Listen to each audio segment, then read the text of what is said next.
Ta position dans les futurs dépend de ta vision dans les présents. Est-ce que tu le sais? La connaissance te placera au-dessus de ta génération. Tu risques de perdre le peu que tu possèdes en t'attachant à ceux qui n'ont rien à perdre. Alors sois prudent. Bato bozadi na dibanda ya mboka boyeba bobunda pona mboka mboka ezala bomoko bomoko ya mboka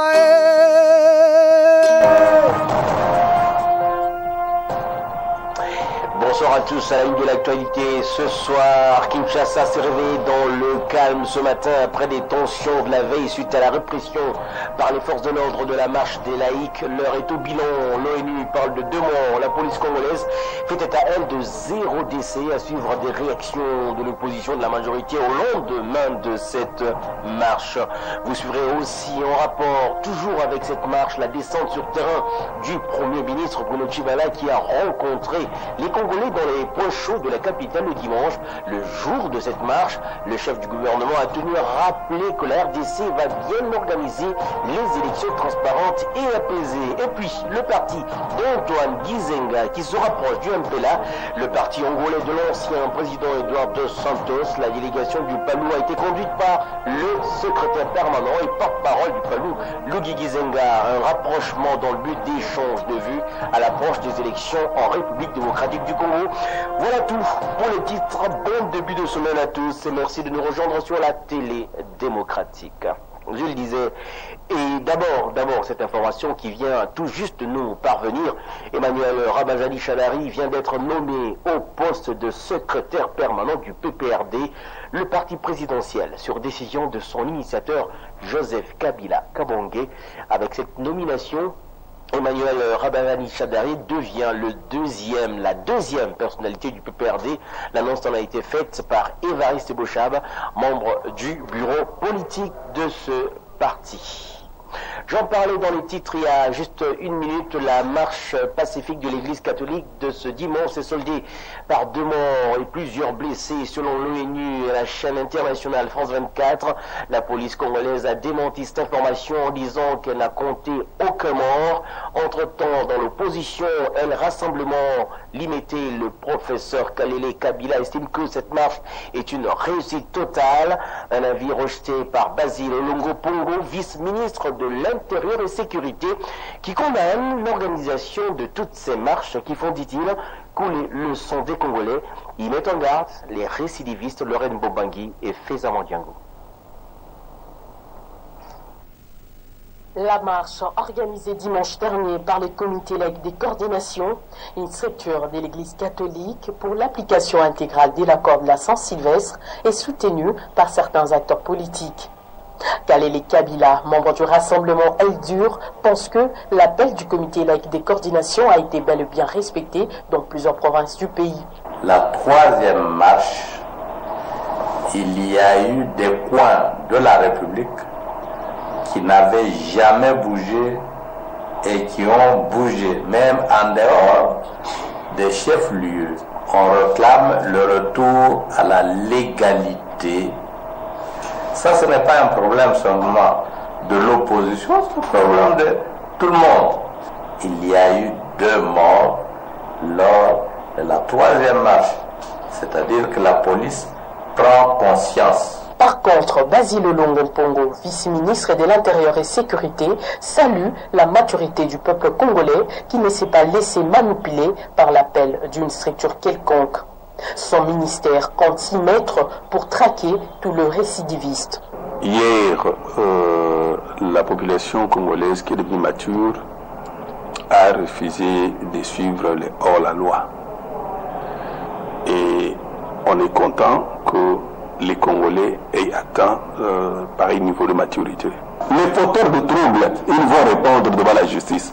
Qu'est-ce qui coûte à ce qu'un parti de l'opposition très bien identifié, qui a une personnalité juridique reconnue sur le ministère, puisse solliciter l'organisation d'une marche avec l'itinéraire connu? Le comité laïque de coordination n'entend pas baisser les bras et compte poursuivre d'autres actions dans les jours à venir.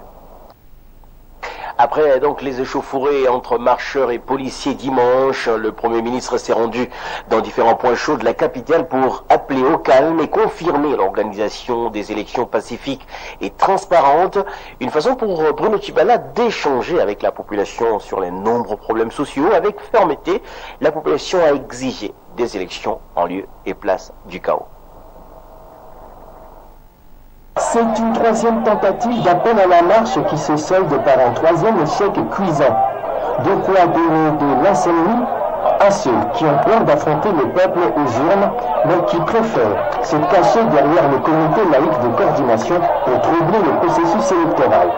Ce dimanche 25 février 2018, le peuple congolais a dit non et l'a clairement signifié à l'héritier politique et idéologique d'Étienne Tshisekedi lors de sa ronde dans les communes chaudes de Kinshasa. Bruno Tshibala Nzenze a été aperçu dans les rues de Kinshasa ce 25 février, appelant la population au calme et les rassurant de la tenue des élections en décembre 2018. C'est dans les entités réputées comme les points névralgiques et même chauds de la capitale que le Premier ministre, plutôt décontracté, a été porteur d'un seul message, la sensibilisation de la population au processus électoral.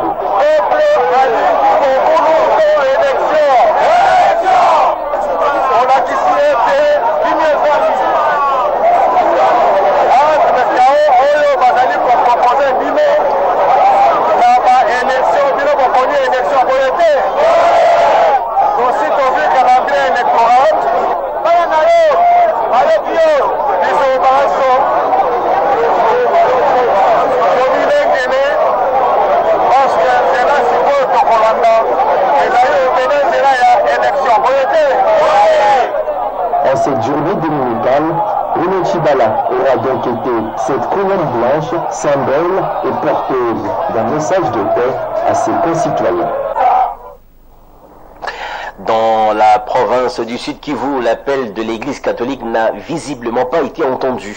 Le vice-gouverneur de cette province a déclaré, je cite, « La population de sa province ne veut plus s'impliquer dans les marches stériles. La priorité, a-t-il assuré, c'est l'insécurité qui gagne la province du Sud Kivu. » Hilaire Kassoussa a été joint au téléphone par notre confrère Alain Choukoro. La population est en train d'abord de défendre la sécurité auquel nous faisons face et que la population est impliquée pour démanteler les réseaux de malfrats. Et la population n'a pas le temps de chercher des marches, tout ça, non. Ça, c'est révolutionnaire. Nous sommes en train de réfléchir à autre chose, comment développer notre province. Voilà ce qui nous intéresse, ce qui nous importe. Le gouvernement a mis au point une stratégie et une mesure dénommée Tujiking. Tujiking, là, c'est dans le sens que chacun doit veiller sur la sécurité de lui-même, de son proche, son voisin et de notre province. De quelle manière, en dénonçant tout ennemi qui viendrait s'infiltrer dans notre ville, dans notre province, afin qu'on le mette. Et c'est comme ça qu'on est déjà arrivé à récupérer plusieurs bandits à main armée. Et nous avons d'ailleurs présenté le gouverneur lui-même a fait ça. Et la démarche se poursuit. Le gouvernement des civils qui nous informe déjà des lieux où sont cachées les armes. Et nous allons là-bas avec la police. Et on continue à faire des bouclages aussi dans les quartiers où la population rencontre qu'il y a des ennemis. Donc la population n'a plus le temps de suivre tout ce qui est en train de se faire. Et il y a pas de maintenir la sécurité ensemble avec le gouvernement provincial, que la paix revienne et qu'elle soit totale dans la province ici.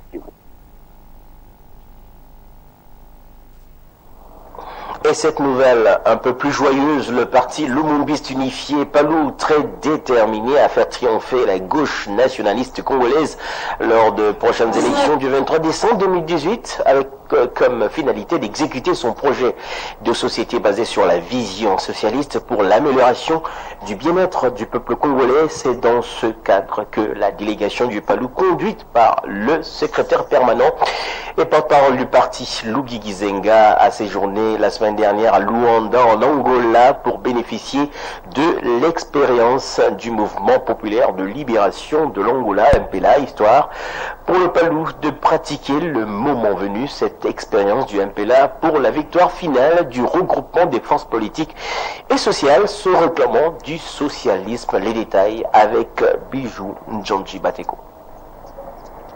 L'on se souviendra que dans son message de vœux de l'année 2018 adressé à la nation et aux militants du Palou, le 17 janvier dernier, à l'occasion de la commémoration du 57e anniversaire de l'assassinat de Patrice Emery Lumumba, Antoine Gizenga avait exprimé ses ambitions politiques. « Je serais comblé de voir le Palou assurer l'impérium du pouvoir de mon vivant », avait rappelé Antoine Gizenga dans ce message lu par le secrétaire permanent et porte-parole du parti, Luigi Gizenga. Pour y parvenir, Antoine Gizenga avait annoncé les différentes consultations que le Palou devrait entreprendre dans la matérialisation de sa vision d'une démocratie bipartite et du regroupement des forces de gauche en vue de fédérer autour de lui les forces vives de la nation, les syndicats des travailleurs, les associations des paysans, des jeunes et des mamans, ainsi que les forces politiques de gauche pour faire triompher le socialisme aux prochaines élections. Outre la redynamisation des activités du parti Lumumbiste unifié en interne, laquelle passe notamment par la revitalisation des cellules de base et la collecte des cotisations, Antoine Gizenga avait aussi décrété le lancement de la cotisation dénommée spéciale élection. Opération dont le lancement effectif a eu lieu le 27 janvier 2018 sous la supervision du secrétariat permanent du parti.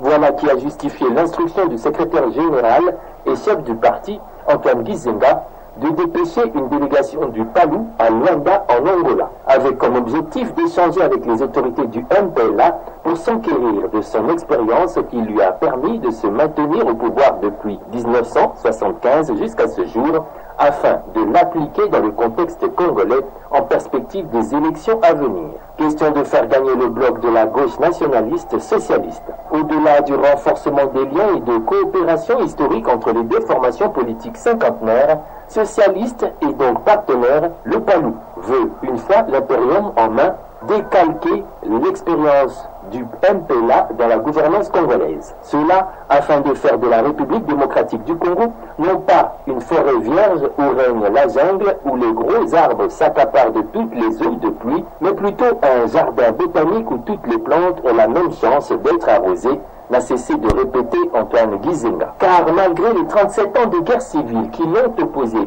au parti Union nationale de l'indépendance totale de l'Angola, UNITA de feu Jonas Savimbi, le MPLA n'a pas seulement su se maintenir au pouvoir depuis l'indépendance de l'Angola en 1975 jusqu'à ce jour, soit 43 ans, mais aussi et surtout améliorer le social du peuple angolais qui vit avec un produit intérieur brut de 15,6 $ américains par jour, soit 10 fois celui du Congolais de la RDC.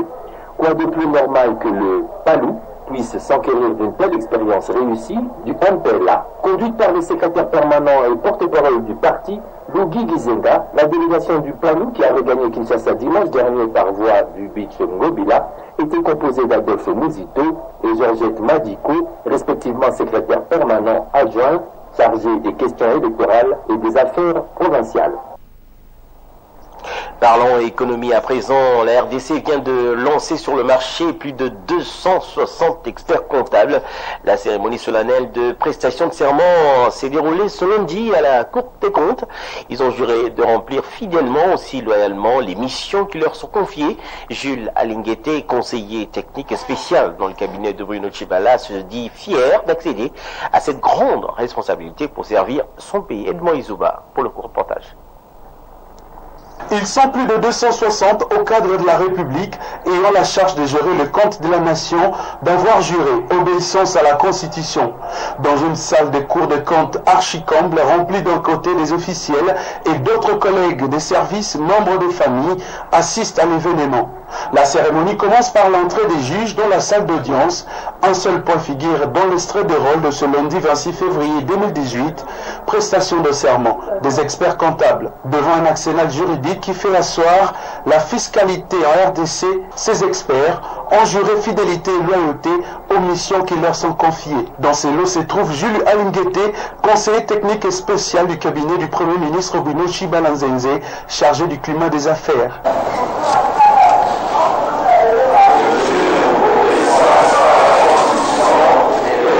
Jules Alinguete accède désormais à l'Ordre national des experts comptables, un couronnement qui s'articule autour d'une très grande responsabilité, un motif de fierté pour Jules. Ce sont des sentiments de grande satisfaction parce que nous avions aimé la comptabilité, nous l'avions pratiquée et là aujourd'hui c'est le couronnement, une reconnaissance officielle comme expert comptable.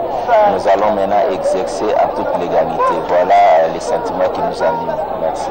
Les experts financiers travailleront dans les us et coutumes de leur profession pour la production des états financiers sincères. Un point majeur a été placé sur la responsabilité non seulement civile mais aussi pénale dans le traitement des dossiers de la République. Et lancement ce lundi 26 février au ministère du Développement Rural, la session de formation et remise à niveau des cadres et agents de la cellule de CNUP. L'objectif de ces assises est d'améliorer les conditions de vie des populations rurales. Dans sa mission, CNAUP renforce les capacités des exploitants horticoles, dans l'accomplissement de leurs tâches. Pour aider les agriculteurs nationaux de CNAUP, sollicite auprès des autorités un accompagnement financier et matériel conséquent. Jean-Luc Vita.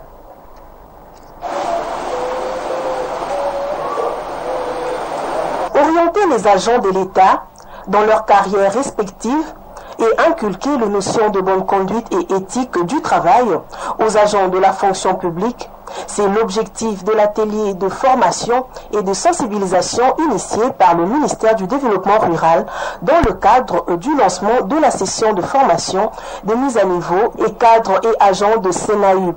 Dans son allocution, le secrétaire général du Développement Rural dévoile sa vision à l'occasion de ces assises dans l'amélioration des conditions de vie de la population. Je vous exhorte de le permettre à profit. C'est 3 jours de formation que l'État congolais nous offre.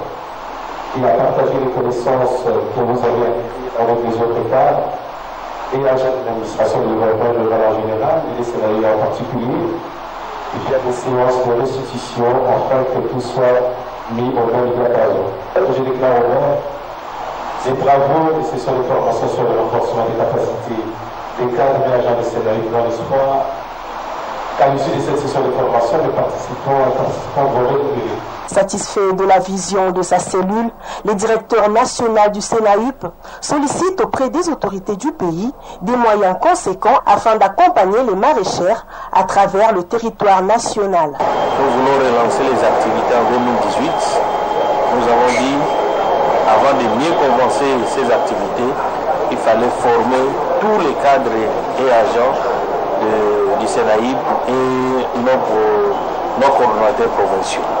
C'est ainsi que l'atelier s'articule avec 5 modules que nous devons arriver à former ces agents sur les notions techniques, particulièrement techniques agricoles. Signalons que les CNAUP militent pour l'amélioration des conditions de vie des populations rurales en ce qui concerne l'accompagnement des exploitants horticoles en vue de servir les milieux urbains en produits agricoles.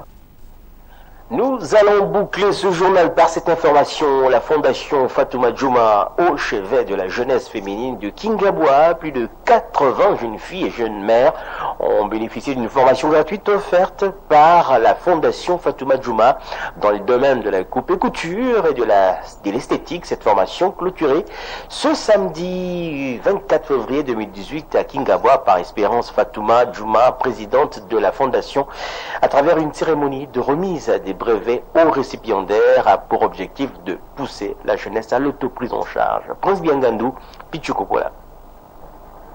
Tout commence par un accueil délirant réservé à Espérance Fatouma Djouma en guise de gratitude pour ses multiples actions de bienfaisance en faveur de la jeunesse de son fief naturel de la commune de Limité, où l'encadrement des jeunes préoccupe au plus haut point celle qu'on appelle affectueusement Fungulaya Limité. Ici à Kingabwa, l'ambiance était électrique et aux allures d'une cérémonie de collation de grades académiques. Pour Princesse Luangu Tumba, qui a pris la parole au nom des lauréats, le rêve d'hier est devenu réalité grâce à la fondation Fatouma Djouma. Nos remerciements s'adressent principalement à la personne de Maman Fatouma Djouma pour sa générosité, sa bienfaisance aussi que sa capacité de prendre de bonnes initiatives de l'encadrement de jeunes congolaises, particulièrement celles de Kingabwa. De son côté, Espérance Fatouma Djouma a rendu grâce à Dieu pour avoir permis la cérémonie de ce jour qui s'inscrit dans le cadre d'une série de formations gratuites organisées par sa fondation depuis 4 ans. Un proverbe chinois dit: si tu me donnes à manger, j'aurai faim demain. Mais si tu m'apprends à pêcher, je n'aurai plus faim. La fondation qui porte mon nom, soucieuse du devenir de cette jeunesse, avait compris qu'il était grand temps de leur proposer une formation pratique qui les pousse à l'autoprise en charge. À travers cette initiative caritative, Espérance Fatouma Djouma tient à marquer de son empreinte indélébile sa contribution au programme de la révolution de la modernité, passage obligé de la RDC vers son émergence. Je vous demande de faire la large diffusion aux autres jeunes, filles et garçons, pour qu'ils viennent massivement s'inscrire aux différentes formations qui commencent déjà au début du mois de mars 2018. Un lot important d'équipements acquis sur fonds propres a été remis par Espérance Fatouma Djouma en vue d'outiller davantage ce centre avant de rendre un hommage mérité au président de la République pour sa vision de la modernité grâce à laquelle est venue l'idée. Ça a été un plaisir pour moi de vous présenter ce journal. C'est la fin. Demain, vous retrouverez Laetitia Batouamba à 19h. Au revoir et portez-vous bien. Bato bozadi na dibanda ya mboka boyeba bobunda pona mboka mboka ezala bomoko bomoko ya mboka Ta position dans les futurs dépend de ta vision dans les présents. Est-ce que tu le sais? La connaissance te placera au-dessus de ta génération.